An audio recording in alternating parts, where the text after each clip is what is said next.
Expérimente le même principe avec de la viande de bœuf. Donc on a en fait nos propres vaches dans le laboratoire. Ça c'est Gertrude et Alberta. À l'intérieur de ces vaches, les tissus et les cellules se développent de la même manière que dans un animal dans la nature. Le principe est d'extraire une cellule de muscle d'une vache vivante. Ces cellules sont d'abord microscopiques, diluées dans ce liquide.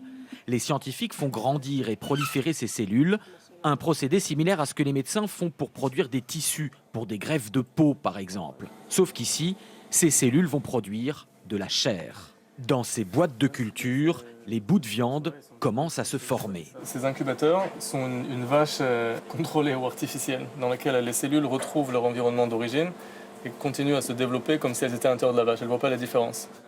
Ce steak de culture est encore en phase de test, mais ce chef israélien qui s'entraîne dans le laboratoire est convaincu. Pour le moment, seuls quelques privilégiés comme nous peuvent y goûter. Mais dans un futur proche, cela ne sera pas plus cher que de servir par exemple une viande bio de bonne qualité.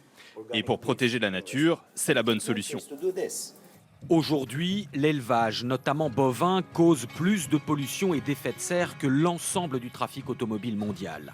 Et avec une population de 10 milliards d'humains à nourrir d'ici 2050, il faudra évoluer. La viande de laboratoire est une vraie solution, mais est-elle sans risque pour la consommation? Oui, selon ce professeur d'université. Dans un yaourt aux fraises, par exemple, vous avez des saveurs artificielles qui sont ajoutées. Ici, dans le cas de cette viande, ce n'est pas artificiel. Vous n'essayez pas d'imiter, mais de créer une réplique exacte de la structure cellulaire de la viande d'origine.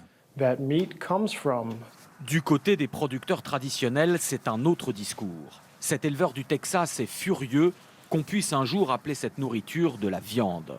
Ce sont des cellules cultivées en laboratoire de manière artificielle.